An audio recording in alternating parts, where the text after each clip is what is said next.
Welcome students, welcome to steam turbine class.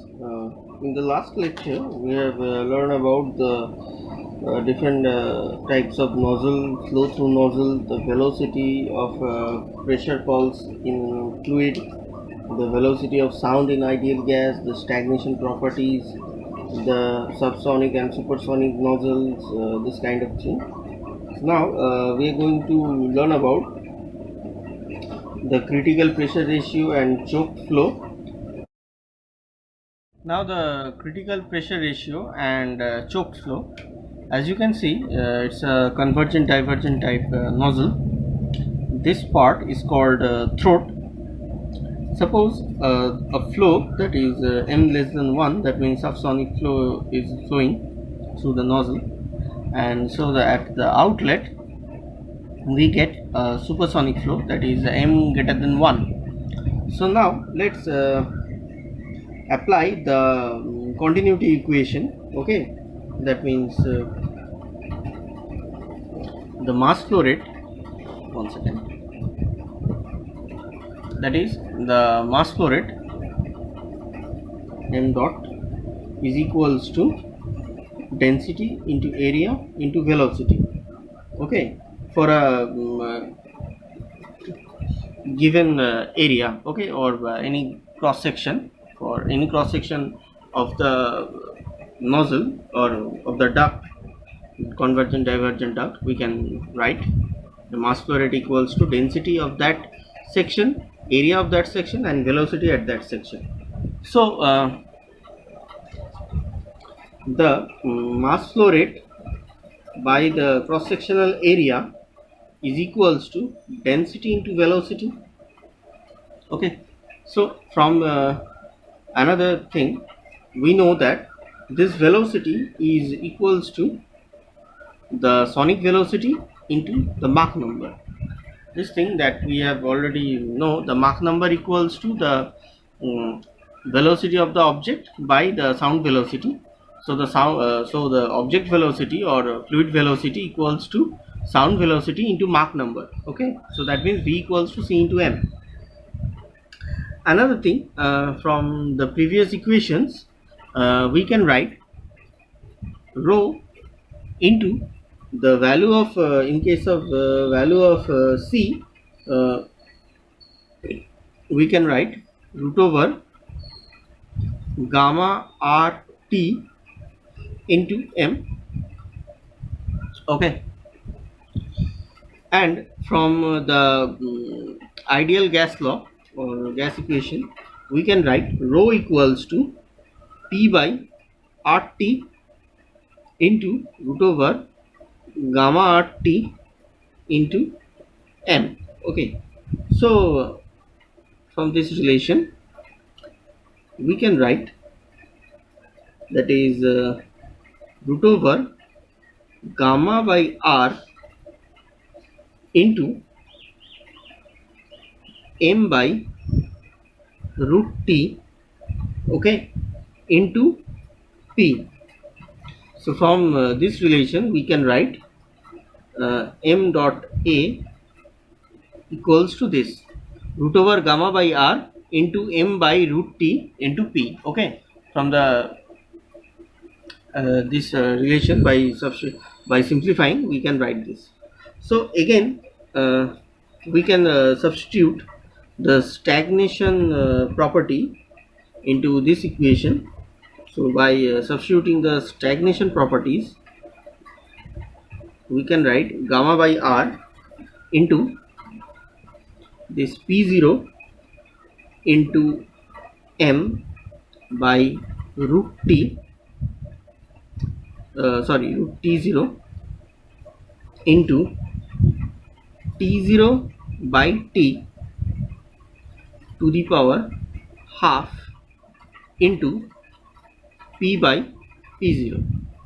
So in we just multiplied the P0 and P0 in the numerator and denominator, that is P0 by P0, and root over T0 by T0 we have multiplied in numerator and denominator in this equation, and we get root over gamma by R into P0 into M by root over t0 into t0 by t to the power half into p by p0. Okay, we get this kind of equation.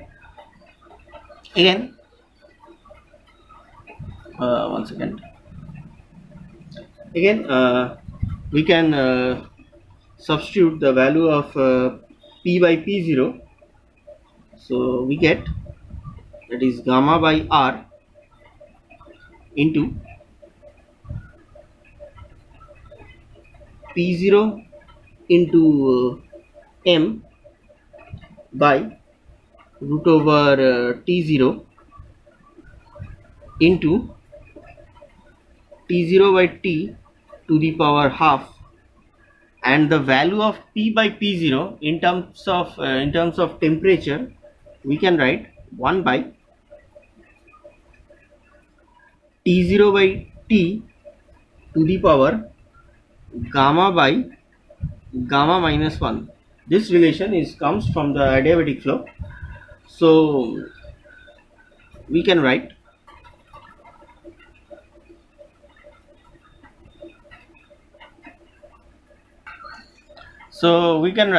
the value of m dot by a is equals to root over gamma by r into p0 into m by root over p0 by m, p0 into m by root over t0 into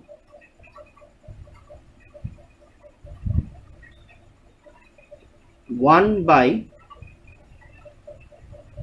that is 1 plus gamma minus 1 by 2 into m square. Okay, this thing that we have already proved earlier, to the power gamma plus 1 by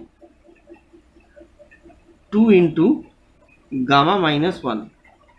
Okay, so the value of m dot by a, the mass flow rate by the area, is equals to root over gamma by r into p0 by root t0 into m into watt by 1 plus gamma minus 1 by 2 into m square into to the power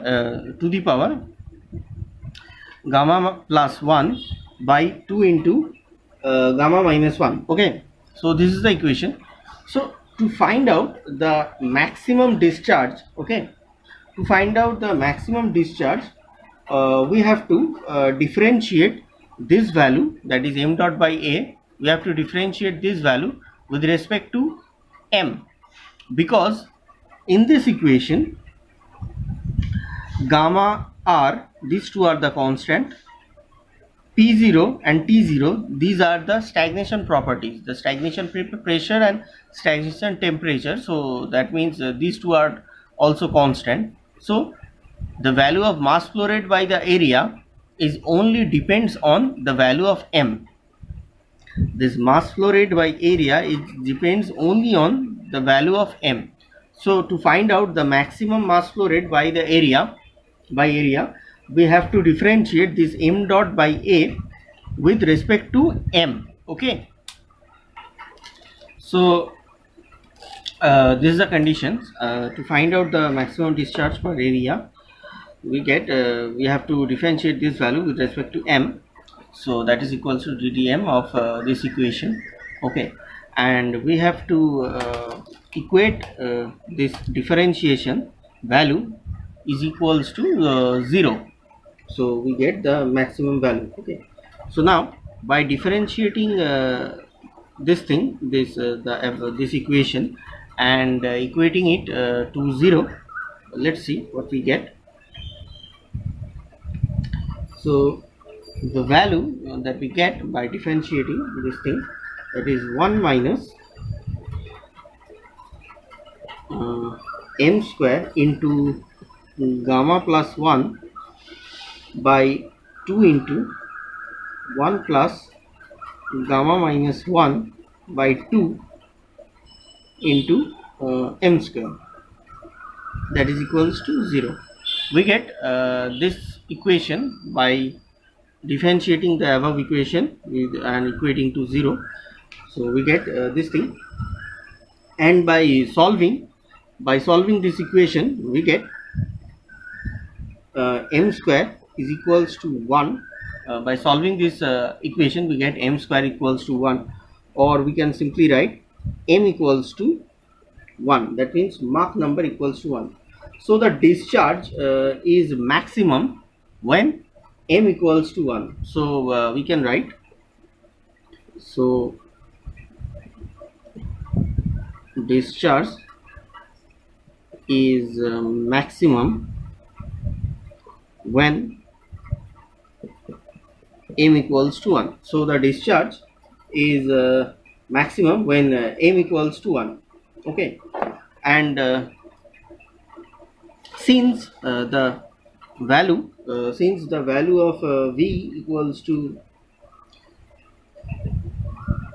since the value of v equals to c into m, we know that, so that is equals to root over gamma r t into m. Okay, and by logarithmic differentiation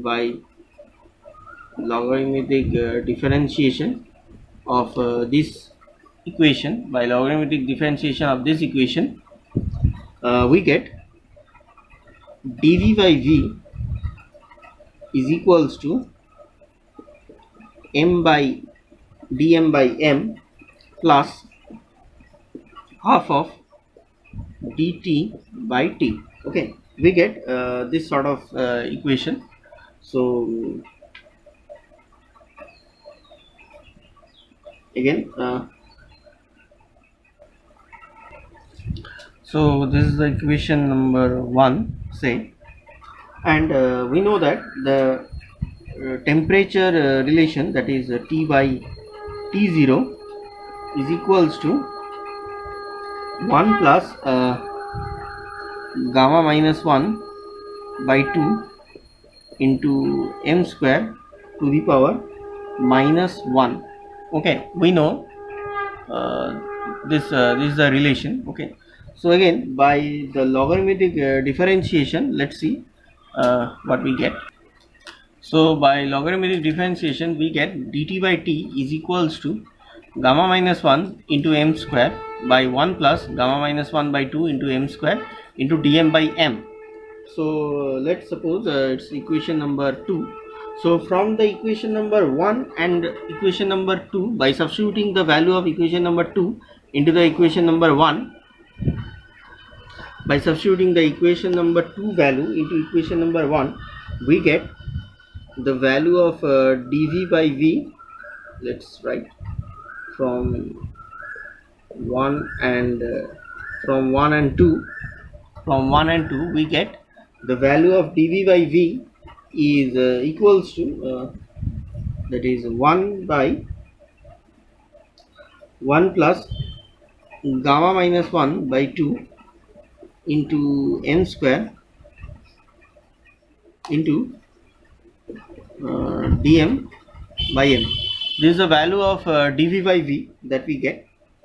Now a relation between dv by v and dA by A that we have already derived in the subsonic and supersonic nozzle section.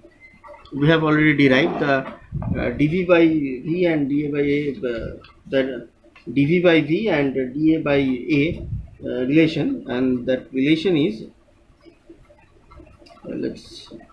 that is dA by A is equals to m square minus 1 into dv by v. This relation that is already we have derived in this supersonic and subsonic nozzles section. So from this equation we can write the value of dA by A. So by substituting the value of dv into this equation we get the value of dA by A is equals to,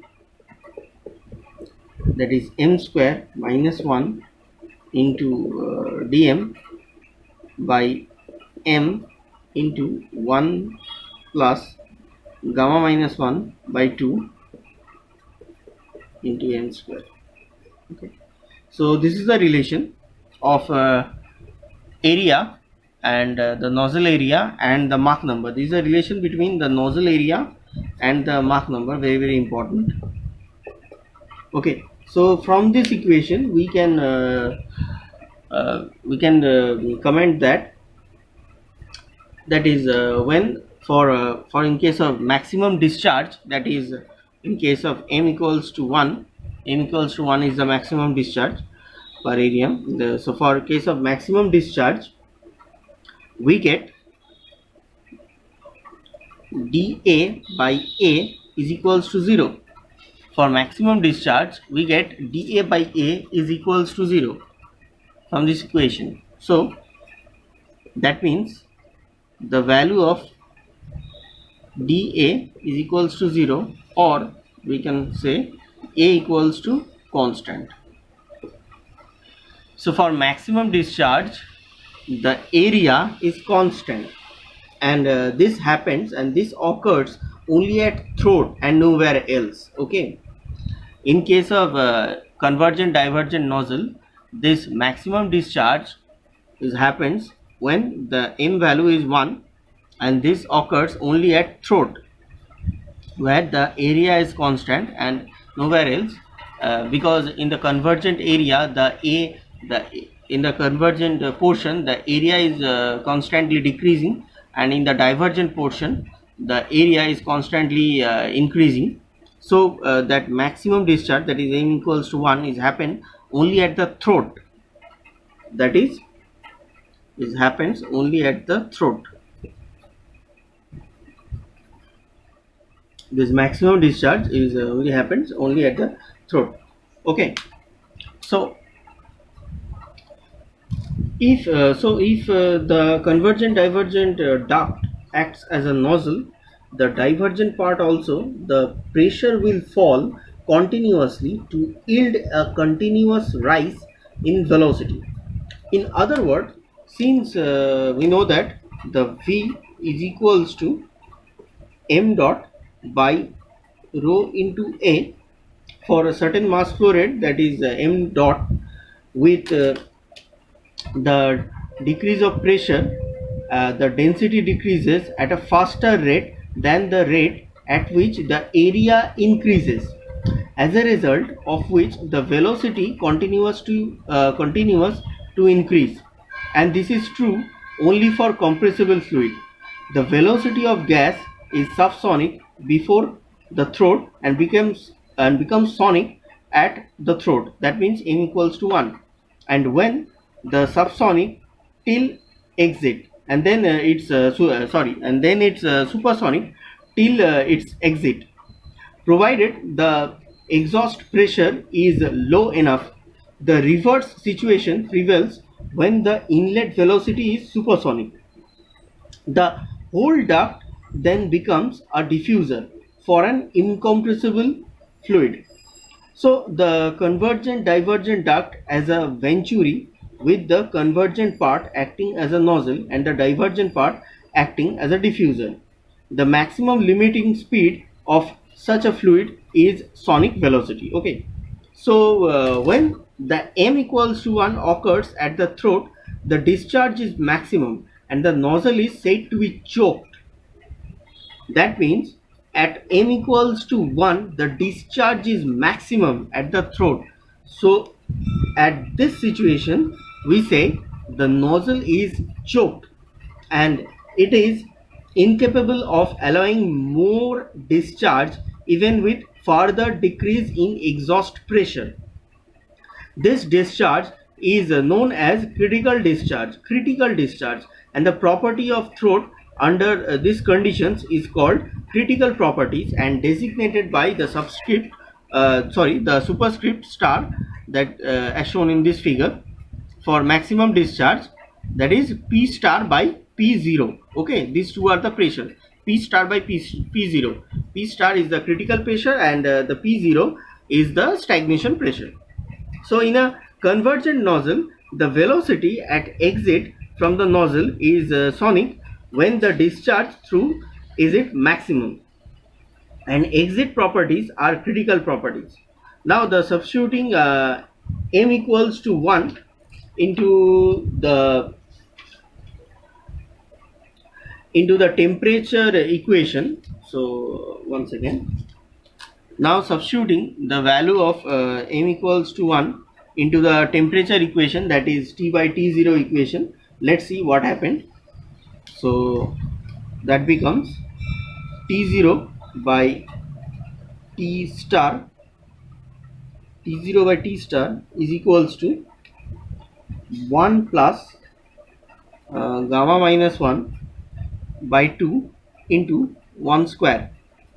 So that becomes 1 plus gamma minus 1 by 2. Okay, by substituting m equals to 1 into this equation, that we all know that is T0 by T equation. So here we have written T0 by T star, we get this value. Okay, so by simplifying we get, that is 1 second. By again simplifying we get T star by T0 equals to 2 by gamma plus 1. Now we know the relation between the temperature and pressure in case of this in adiabatic flow. So let's write the pressure relation, that is P star by P0 is equals to T star by T0 to the power gamma by gamma minus 1, or that is equals to, now we are going to substitute the value of T star by T0, this value into this equation. So we get 2 by gamma plus 1 to the power gamma by gamma minus 1. So this is the relation between P star by P with the gamma. Okay, now since the gamma is a specific heat ratio, so for air we know, for air the value of gamma is 1.4. For air gamma is 1.4. so the value of P star to P0, the value of P star to P0, by substituting the gamma value we get 0.528. This is the value of P star to P0 for air. Okay, this is air. The gamma value is 1.4. Now again let's see for another fluid. For helium, the value of gamma is equals to 1.67 for helium. So the value of P star by P0 becomes P star by P0 in case of helium becomes 0.487. Okay, so since if we assume, if that is the steam expands in the nozzle by following the isentropic law isentropically, so we get that is PV to the power K is equals to constant. This K value, K is not Cp by Cv. That means K is not the ratio of specific heat. Okay, K is a different thing. Okay, so K is a constant. So in case of the dry saturated stream, in case of a dry saturated stream, the value of K is 1.135, and in case of superheated stream, once again dry saturated, and in case of superheated stream the value of K is 1.3 superheated. Okay, so now The similar formula we can also apply for this cases also, that is P star by P0 is equals to 2 by K plus 1 to the power gamma by gamma minus 1. Okay, the similar kind of thing. So now let's see the value of P star by P0 in case of superheated stream and in case of dry saturated stream. So the value of P star by P0 in case of dry saturated stream is 0.577, that is dry saturated, and we already know the value of K in case of dry saturated is 1.135, and in case of superheated stream the value of P star by P0 is 0.546, that is superheated, and the value of K in case of superheated stream is 1.3. So in this lecture we have learned about the critical pressure ratio and choked flow, and also we have find out the relation between the critical pressure and the stagnation pressure. Okay, in the next lecture we will learn about the flow in steam nozzle, the nozzle efficiency, the flow area of nozzle, this kind of thing. Okay, so thank you.